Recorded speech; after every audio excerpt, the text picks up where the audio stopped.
It was the kind of Christmas Eve where everything seemed perfect, at least on the outside.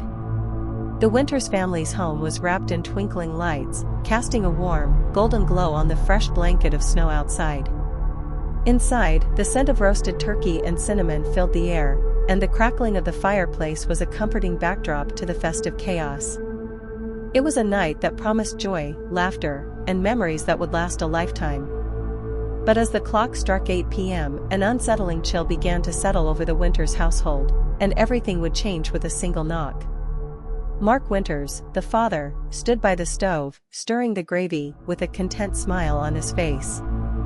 Ellen, his wife, was busy arranging the last of the holiday decorations, while their two children, Kate and Oliver, were sprawled out on the living room floor, wrapping gifts and eagerly awaiting the arrival of Santa Claus. It was then that the knock echoed through the house. Who could that be at this hour? Mark muttered, wiping his hands on a towel. He wiped his brow and moved toward the front door, not expecting to see anyone, especially not in the middle of a snowstorm. When he opened the door, the cold air rushed in, causing him to shiver. Standing on the porch was a tall figure cloaked in a tattered, dark coat. His face was hidden beneath the brim of an old hat, and his body seemed to be hunched, as though weighed down by the years of life he'd lived, or perhaps something else. The stranger didn't speak at first. His breath, visible in the chill, curled upward in a faint cloud, and his eyes glinted through the shadows of his hat. The only sound was the wind howling through the trees, making the night feel even more isolating. "Good evening, sir," the man's voice cracked like dry wood, but there was a strange calmness to it. "I seek shelter from the storm. May I come in?" Mark hesitated, unsure of how to respond. Something about the stranger unsettled him. The way he stood, still and unwavering, made the warmth of his home seem distant, even though he was standing at the door. But it was Christmas Eve, and Mark couldn't bring himself to turn the man away. "Of course. Please, come in," Mark said, stepping aside and holding the door open.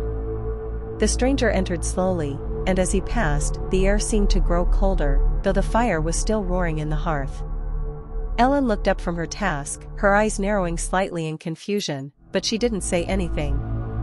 She merely nodded at the man, offering him a seat by the fire. "Thank you," the man said softly, lowering his hat. His face was pale, almost sickly white, with deep lines etched around his eyes, as though he had lived far longer than anyone should. His eyes, dark, sunken, scanned the room before they settled on Kate and Oliver. Kate, who had always been curious and fearless, felt a shiver creep down her spine as their eyes met. She couldn't place why, but something about his gaze made her feel watched. It was as if he could see through her, into her very soul. "I'm sorry, we weren't expecting visitors," Ellen said gently, her voice warm but laced with an underlying unease. "Are you traveling far?" The old man's lips twitched into a smile, though it didn't reach his eyes. "I've traveled many miles, yes. But it is not the distance that matters on nights like these." Before Ellen could ask what he meant, the man's gaze drifted to the corner of the room, where the Christmas tree stood, its lights flickering brightly. The ornaments glimmered as if enchanted, casting their soft glow across the walls. "Ah," the man murmured, almost to himself, "a family gathered on Christmas Eve. But what, I wonder, do you offer this night?"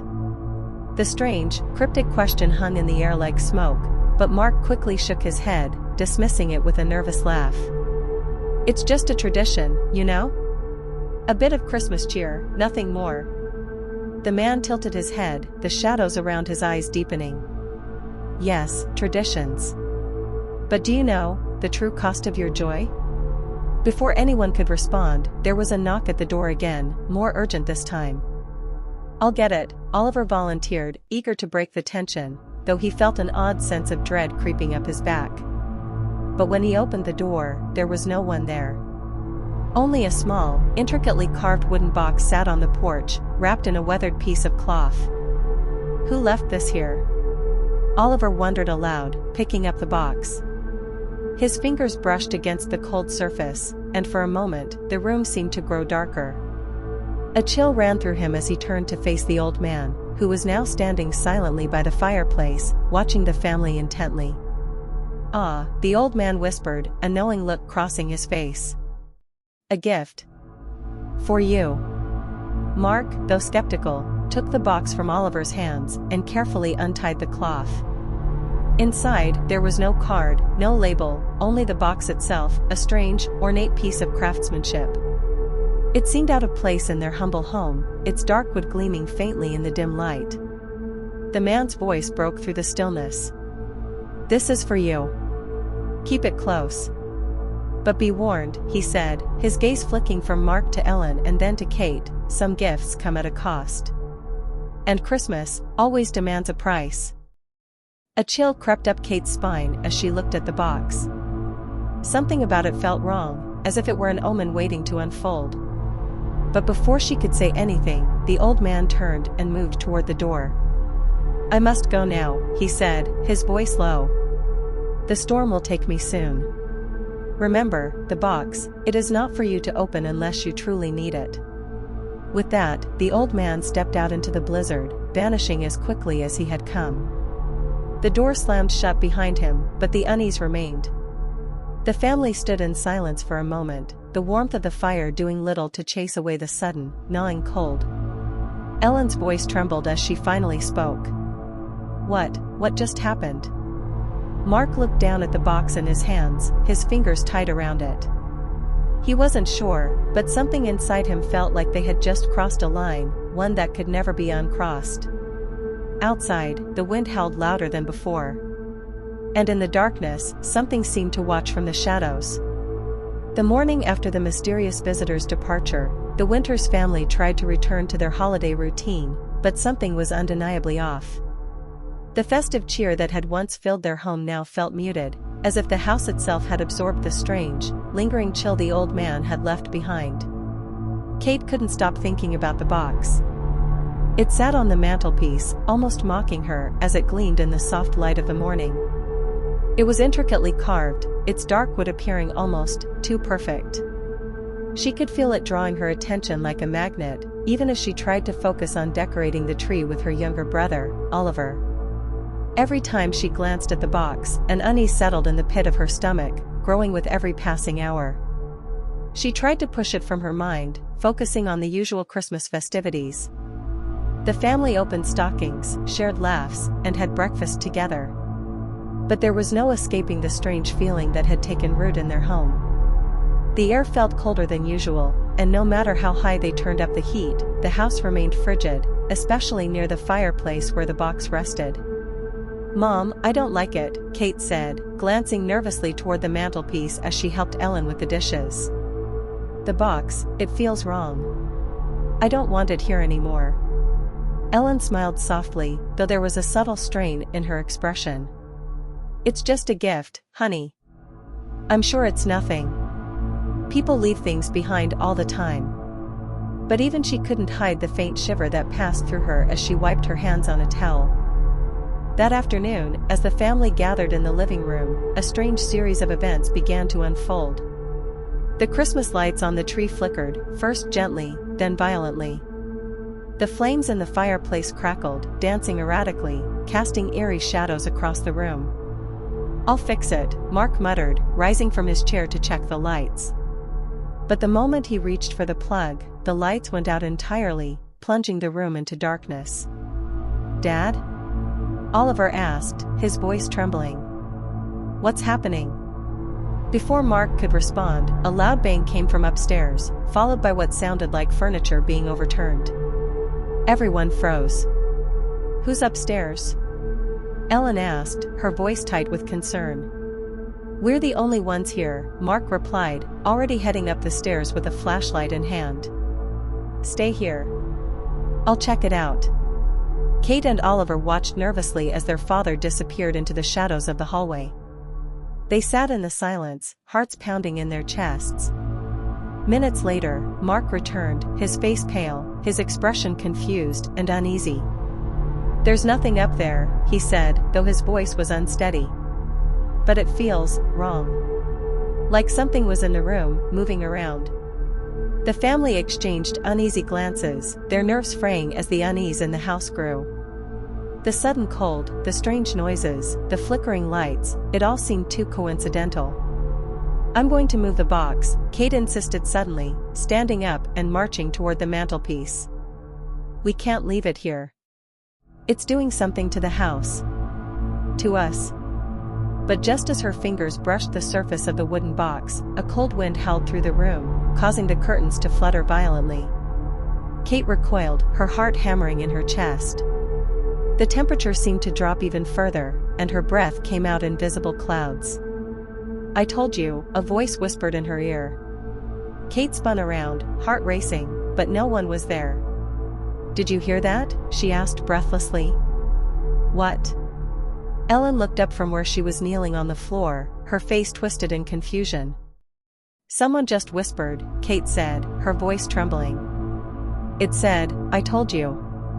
The room fell silent, the weight of her words hanging in the air. The only sound now was the wind outside, howling louder than ever. "No one's here, Kate," Mark said, his tone gentler than before, as if trying to calm his daughter. "It's just your imagination. This house, it creaks and groans. Don't let it get to you." But Kate wasn't so sure. She felt a growing pressure in the room, a sense of something watching them, something unseen, but always present. And that's when she noticed something strange. The carving on the box had changed. It wasn't noticeable at first, but as Kate examined the box more closely, she saw that new symbols had appeared, etched deep into the wood. They were sharp, intricate, and unsettling, like a language she couldn't understand. Her hand trembled as she reached out to touch them. The moment her fingers made contact, a jolt of cold rushed through her, as if the box had suddenly come alive. "I don't think we should open it," Kate whispered, her voice barely audible. Ellen and Mark both turned to her, concern filling their eyes. "What do you mean, honey?" Ellen asked, walking over to her daughter, gently placing a hand on her shoulder. "It's just a trinket. Nothing more." But the moment she touched the box, a deep, low sound rumbled from the walls, like the groan of something ancient waking from a long slumber. The lights flickered again, casting eerie shadows across the room, and Kate felt a presence that was far darker than anything she had ever imagined. "Mom. Dad," Kate whispered, her voice shaking with fear. It's not just a box. Something is inside. Something is waiting." Suddenly, they all heard it. The whisper. It was soft at first, like a faint murmur in the distance. But it quickly grew louder, clearer, until it filled the room. It was as if hundreds of voices were speaking at once, hushed, urgent, and impossibly close. Give it." The whispering seemed to echo from all directions. The family stared at the box in horror, and the air grew heavy, suffocating. The temperature dropped even further, and the wind outside intensified, rattling the windows like a desperate, unseen force. Without thinking, Mark grabbed the box and hurled it across the room, sending it crashing into the fireplace. The moment it hit the floor, the house seemed to exhale a cold, soul-chilling breath. The shadows in the room stretched unnaturally long, and the temperature plummeted to an unbearable chill. The whispering ceased, but the oppressive presence remained, like a dark cloud hanging over them. "What have we done?" Ellen whispered, her voice barely audible. The room was silent. The box, now shattered on the floor, lay ominously still. But the feeling of something watching them, something waiting, was stronger than ever. And deep in the heart of the house, the darkness stirred. The days that followed the destruction of the box were worse than the Winters family could have imagined. Christmas, once a time of joy and warmth, had become a nightmare. No matter how many lights they strung up or how much they tried to restore their normal holiday cheer, the house remained eerily cold, the shadows ever creeping along the walls. It began with the mirrors. At first, it was just subtle. Kate would walk past the hallway mirror and catch a glimpse of something behind her, someone or something that wasn't there when she turned around. A fleeting shadow, a glint of eyes watching her from the reflection, but when she would turn to face it, there was only emptiness. The reflection never moved with her, always just a second too slow. She would run from the hallway, heart racing, but the feeling of being watched never left. Then, it was the footsteps. Late at night, when the house should have been silent, heavy, slow footsteps echoed through the halls, as if someone was walking through their home, dragging something behind them. Mark had gone to check the house countless times, but no one was ever there. It was as though whatever had come with the box had learned to hide, to wait in the dark corners of their lives. But it wasn't just the house that was changing, it was their family too. Mark had become more withdrawn, his face gaunt and tired, as if something was slowly draining him. Ellen had started to lose track of time, staring blankly at the clock and forgetting whole hours of the day. Kate, who had once been the strong one, began to hear voices in the dead of night, hushed, sorrowful voices calling her name from the darkness. It wasn't just the house anymore, something was creeping into their very souls. And then came the dreams. Each night, when they finally managed to sleep, they were all plagued by horrific dreams. Mark dreamt of a tall figure in a dark robe, standing at the foot of his bed, staring at him with burning eyes. Ellen dreamt of a cold, empty room where she could hear the sound of chains dragging across the floor. And Kate's dream was the worst of all. She dreamt of the old man, standing at the edge of a vast, snow-covered forest, his eyes empty voids, and in his hand, the box. He reached out to her with a crooked, bony finger, whispering her name in a voice that felt like it came from the very depths of the earth. The family was falling apart, and they knew it. They had to find a way to break the curse, or whatever this was, before it destroyed them completely. Late one night, Kate could stand it no longer. She decided that she had to confront the thing that had entered their lives, the thing that had been summoned with the box. She couldn't run from it anymore.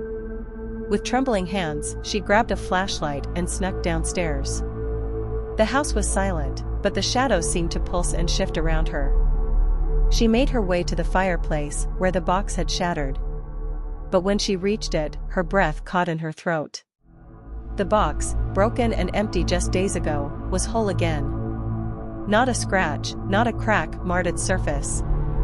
It was as if it had never been touched.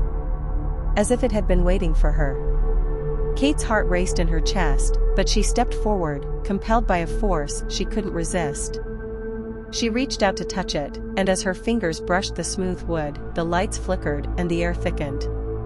Her skin tingled, a sharp, cold feeling spreading from her fingertips up her arm. She gasped, pulling her hand back, but the moment her skin left the box, she heard the whisper again, louder this time, as if it were right next to her.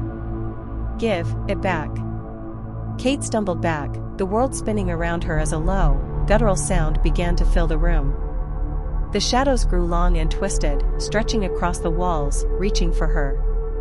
Her breath came in ragged gasps as the air grew colder, her teeth chattering uncontrollably. "Mom! Dad!" she screamed, but her voice seemed to be swallowed by the darkness. The whispering intensified, now a chorus of voices, pleading, demanding. In that moment, Kate understood.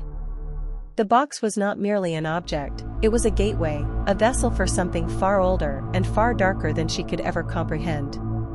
And by destroying it, they had only released it into their world.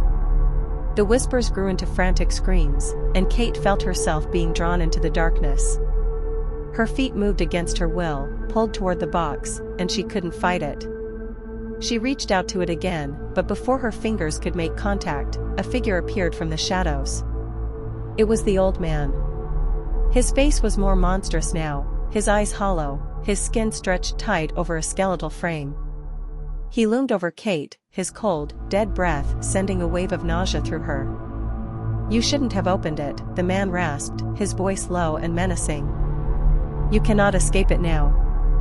Kate's heart pounded in her chest as she tried to back away, but the shadows closed in around her, trapping her in place. "No," she screamed, struggling to break free.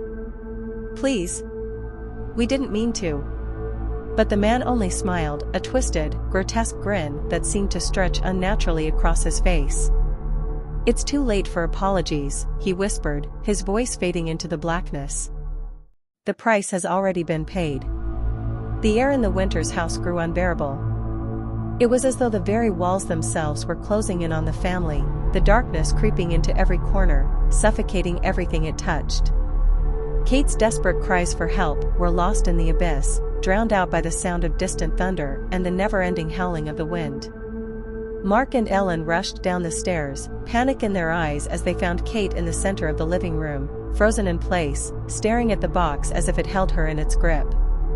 The shadows seemed to shift around her, growing more dense with every passing second. Her face was pale, her eyes wide with terror, and when she spoke, her voice was barely a whisper. "He's here," she said, her voice trembling.